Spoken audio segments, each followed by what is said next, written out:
Number one, for me, I'm a product of the district. I grew up through it. My child went through the district on Burgess High School that I represent. Go back, lifelong El Paso, and I see so much future in El Paso. I see so much happening.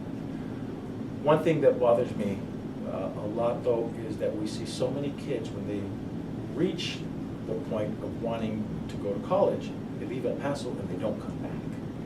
And while I'm all for pursuing the best possible education, we need to find a way to keep our kids here professionally.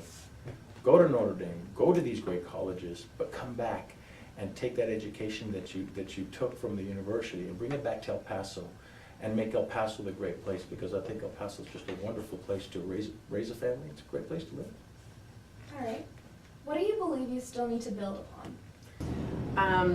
So I think probably because I was on a governing body for 8 years. There's a lot that you learn, not in terms of just sort of the practical governance that actually takes. Governing is, I think, a particular skill set that that takes some time to learn. And so I essentially came onto the board. I was the only one that came onto the board with that skill set. And so I think that that's helped the board in many ways in terms of looking at contracts, looking at procedures, sort of understanding their role in holding the organization accountable. I'm also a really diligent board member, and I read everything, and if something doesn't make sense, I'm kind of actively always kind of pushing to make sure I'm getting the answers that make sense to me. So I think those are some skill sets that I have. All right. My background is a teacher, but I was also a college referee. I was a referee in 3 sports: football, basketball, and volleyball. And when you stand in front of 10,000 people and you have a 1/10 of a second to make a decision one way or the other, and you can't go back and change it, you have to understand the rules, the positioning, the mechanics. You have to understand all of that to make a decision. And the game moves on. You can't look back. That helped me on being a board member. I read all the materials, which is copious. We've had as many as 1,100 pages to read in 5 days for board meetings, and you have to read all of it. The nice part about being a trustee is you can say, I don't understand this. Department head, Ms. Smith, come sit down here and explain this to me so that I understand it, so that I can vote on it and make a decision. And where I have over the other board members is I do the best I can, I learn everything I can, I make a decision, I vote on it, and then I let it go. Some of the other board members want to dwell on it. I don't. And that was what officiating taught me. Make a decision. If it's the right decision, great. If it's the wrong decision, don't make that mistake again. And go on. And that's where I'm coming from. It's a thankless job. It's a non-paying job, but it's also very rewarding when I can come out and talk to people like yourselves. It's really nice. That's a good question. It's not very easy to do a self-evaluation on yourself, is it? So you have to look in the mirror and make that evaluation. But what do I bring to the school district? First of all, I believe I'm very ethical. I'm very upfront. I'm honest. I believe that I can have an engaging discussion regardless if I disagree with someone or not. I also believe that I'm a strong leader, and I also believe that one of the things that I bring to the district is unifying and an example of how to roll up your sleeves and get engaged and make a difference. That's really why I'm in the position that I'm in, is because I rolled up my sleeves, I got engaged in the community, and I made a difference. And so it wasn't just me. There's many people that do this or that support me in my efforts, but that's really what I bring to the table.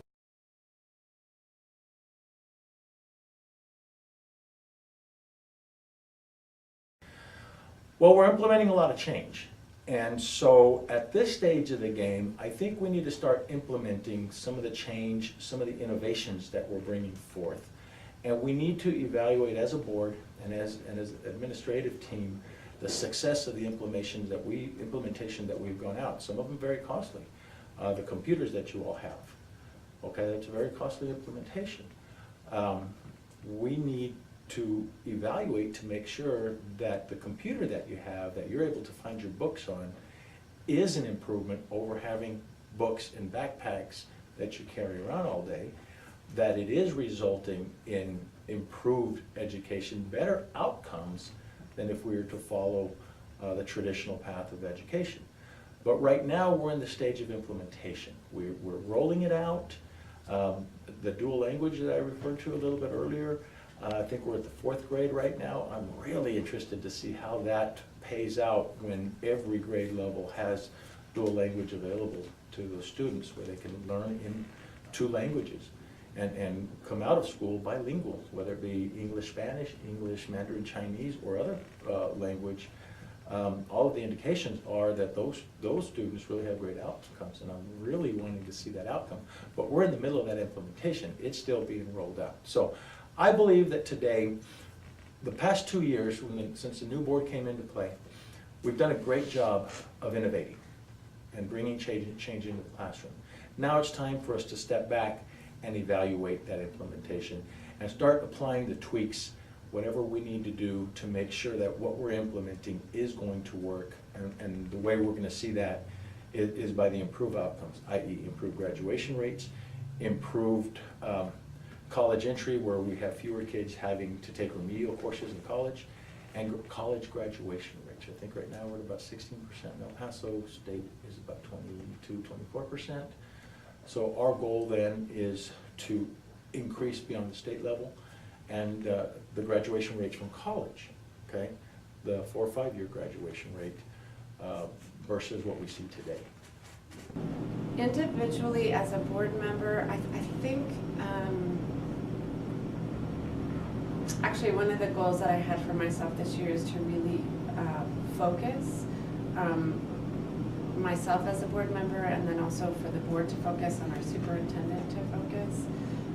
It is really easy in education where there's so much need and so much demand, and there's so many interesting approaches to educational instruction, so many resources, so many people that want to partner, that I think a lot of times it's learning how to say, look, that is a cool new project, but we need to take all of these things that we've already implemented and, provided resources for, and we need to say, that's enough, we've got too much on my plate, no more. So that's, for me, something I think that's really important.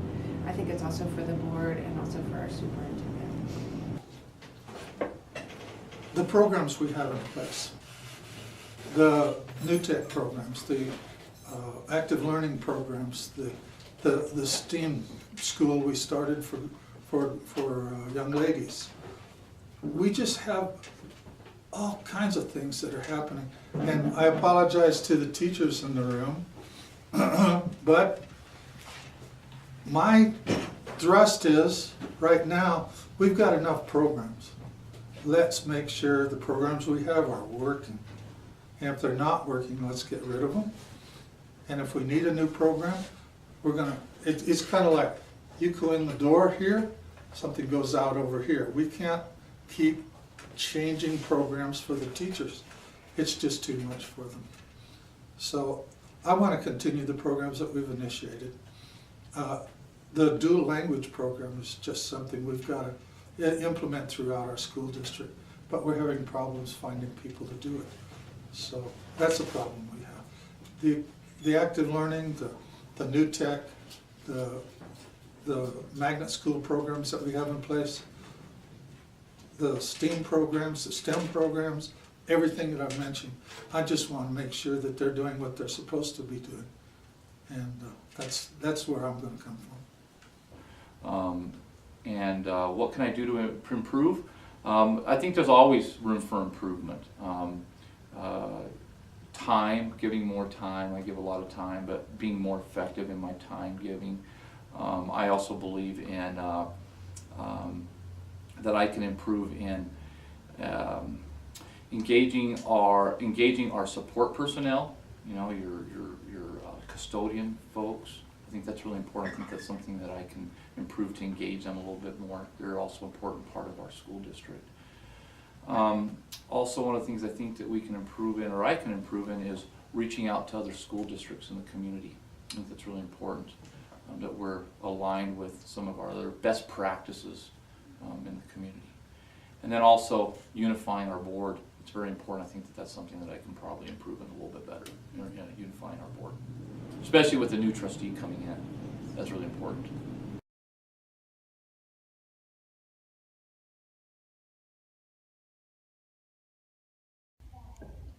I think I bring a unique perspective of being able to, that I've been, again, involved within the school district for over 27 years.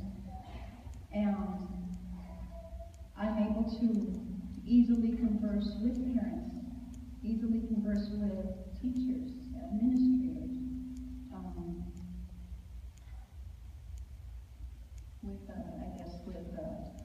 with cabinet, with board of trustees.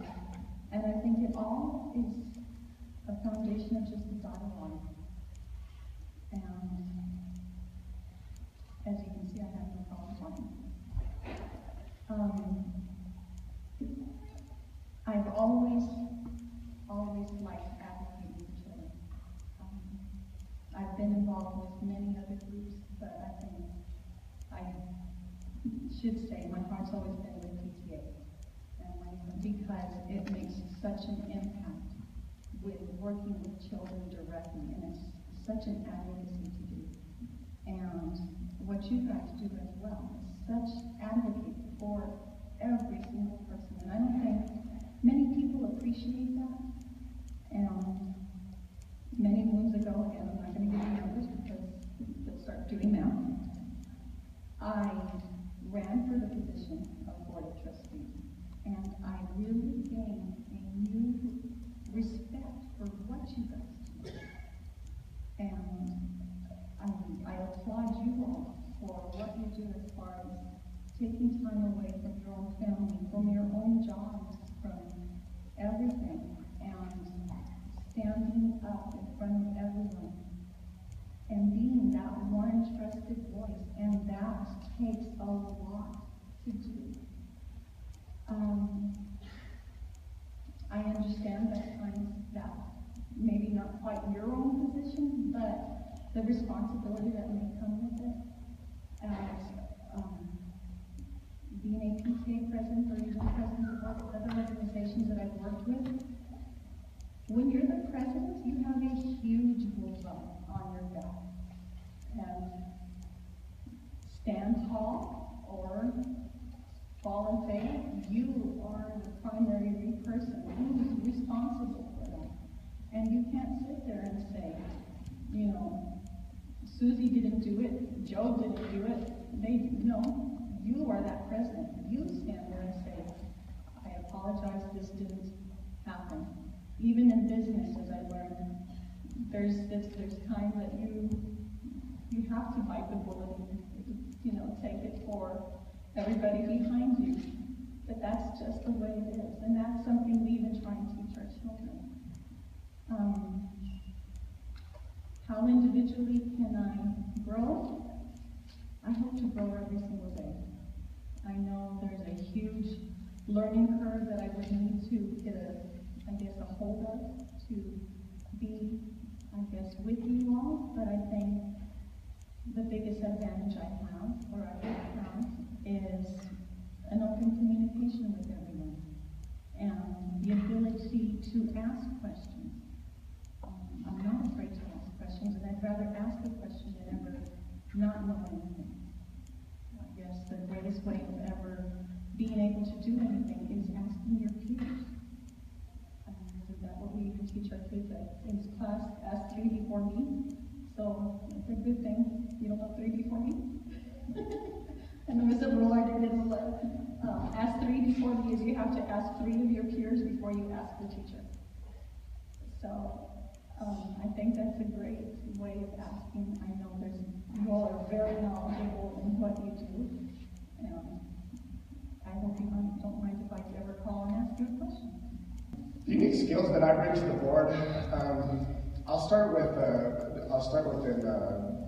not really a skill, but more of a situation that I find myself in.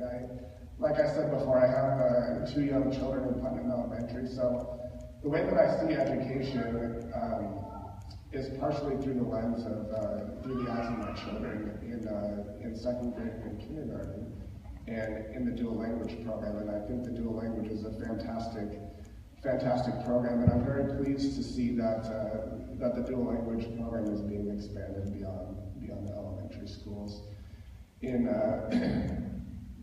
the district. Another semi-unique thing I think that I bring to the table is that I'm a small business owner. Part of the role of a trustee is to hold, as you all know, is to hold the superintendent accountable.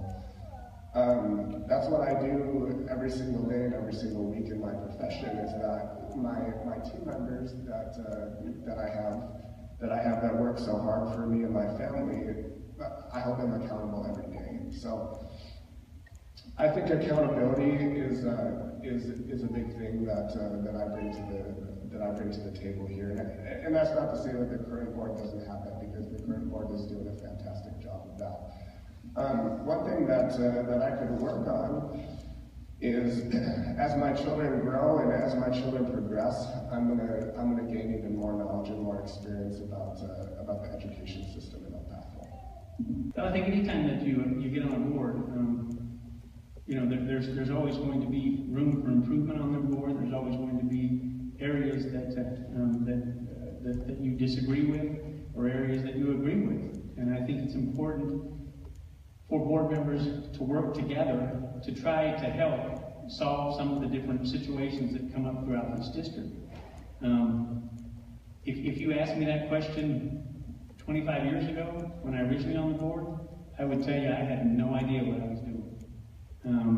And I think if I got on the board today, there would be a learning curve as you get on any board. But I think today I'm a little bit wiser, a little bit older, a little bit more stable, a little bit more easy to work with. And I think those are important qualities that you need to have. Plus the fact that, again, I've run a small business now. Say small, it's got 70 employees, and they're all women. And women are wonderful, but as with any organization, when you get so many people together, there's always going to be conflict. And I feel like that is probably my best quality at this point, is to be able to work together with different people, different organizations, to be able to come to consensus and move things forward. What do you consider to be the most important aspect of education, and why do you believe it? What's the most important aspect? Essentially, the children are learning. There's so many different tools that we have to measure that, but when all the smoke is cleared, when all the different programs are tried, it's a matter of, are our children going from point A to point B, and are they better off from a learning standpoint when they enter our district to when they leave our district? Are we preparing them for life's challenges? And I think if we can answer that basic question, all of the other steps essentially kind of fall into place. Other than policy-related ideas, what makes you believe you would be an adequate leader and representative for District 7? Well, I guess I would go back to, I'm the only candidate at this point in time that has any board experience at all. And I think that until you actually sit on the school board and are able to grasp all the different areas that you have to essentially be familiar with, and to be able to ask questions and to be able to do all those different things. I'm at a point now where I guess I'm smart enough and old enough to know that I'm not very smart, and so I'm comfortable now with asking questions and making sure that I get the answers to those questions as you try to make the best decisions that you can.